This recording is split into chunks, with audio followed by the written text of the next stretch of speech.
你有沒有遇過一種人，他的社群照片看起來超級完美，每天早起運動，早餐無糖優格加堅果，桌面永遠整理得像樣品屋，每天發文感恩今天，活出最好的自己。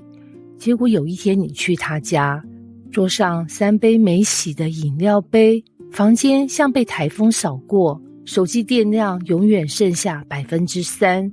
你心裡想，等等，網絡上那個人去哪裡了啊？這就是現代人的問題。我們很會經營，看起來很好，但神在意的是裡面到底怎麼樣。以西結書44章15到31節，就是神揭開祭司生命真相的一段經文。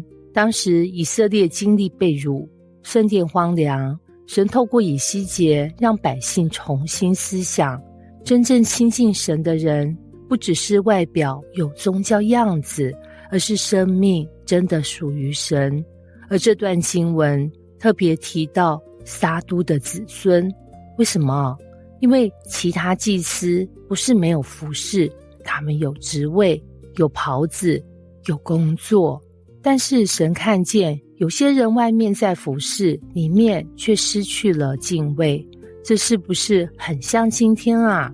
有些人履歷漂亮，頭銜很多，名片拿出來像撲克牌，可是回到家，家人卻說，你什麼時候真正陪過我們？有些人朋友圈充滿正能量，愛與包容，活出幸福，結果留言有人不同意，他馬上生氣3天。為什麼？因為外面的形象可以整理，裡面的生命需要被神更新。神吩咐祭司穿細麻衣，不穿羊毛。有人可能想，神怎麼連衣服材質都管？其實神不是當服裝檢查員，他是在提醒你，來到我面前，不是靠外在裝飾，而是靠分別為聖的生命。今天也是如此，我們可能換手機殼，卻不整理手機裡面的內容；我們可能換服事崗位，卻不讓神改變我們的生命。很多人願意花3小時整理外表，卻不願意花10分鐘安靜問神：主啊，我裡面是不是有需要改變的地方呢？神接着提醒祭司，要教導百姓分辨聖與俗，潔淨與不潔淨。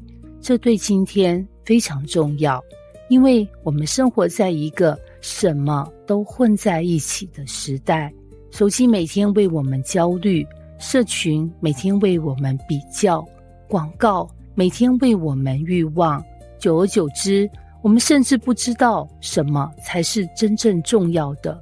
世界告訴你，成功就是賺更多錢，幸福就是擁有更多東西，價值就是讓更多人羨慕你。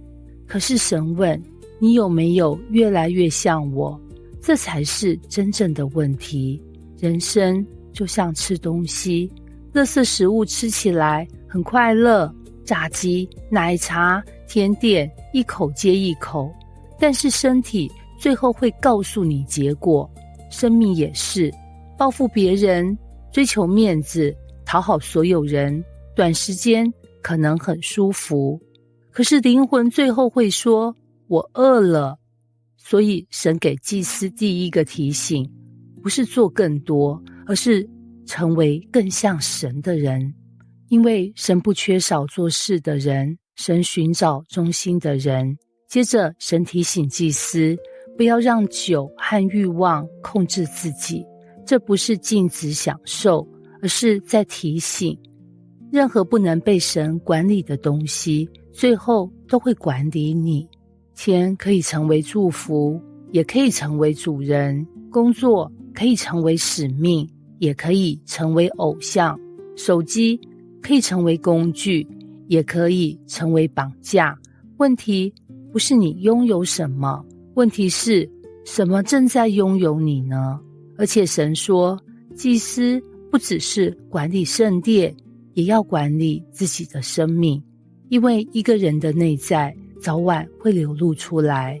你可以演一天謙卑，但演不了10年。你可以假裝愛人，但壓力一來，真正的自己就出現。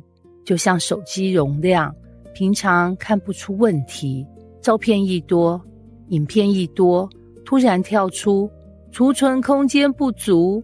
人生也是，我們用忙碌掩蓋問題，用娛樂麻醉問題，用工作逃避問題。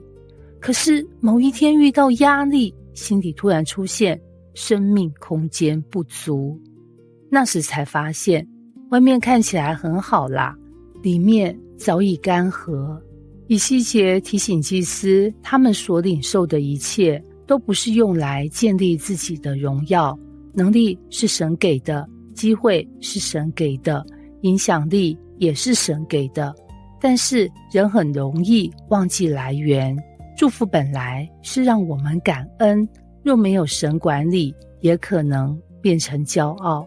所以真正的敬拜不只是唱詩歌、參加聚會、完成服事，真正的敬拜是在沒有人看見的地方，仍然選擇討神喜悅。朋友們，今天你可能不是牧師，不是傳道人，但是你的生命每天都在傳遞一個信息，別人透過你看見神是怎樣的神。神不是尋找完美的人，他尋找願意被他改變的人，不是沒有軟弱的人，而是不逃離神的人，不是從不犯錯的人，而是願意回到神面前的人。金句：神不只看你在人前做了多少事，他更看你在人後成為怎樣的人。真正的敬拜不是把一部分生命給神，而是讓整個生命被神更新。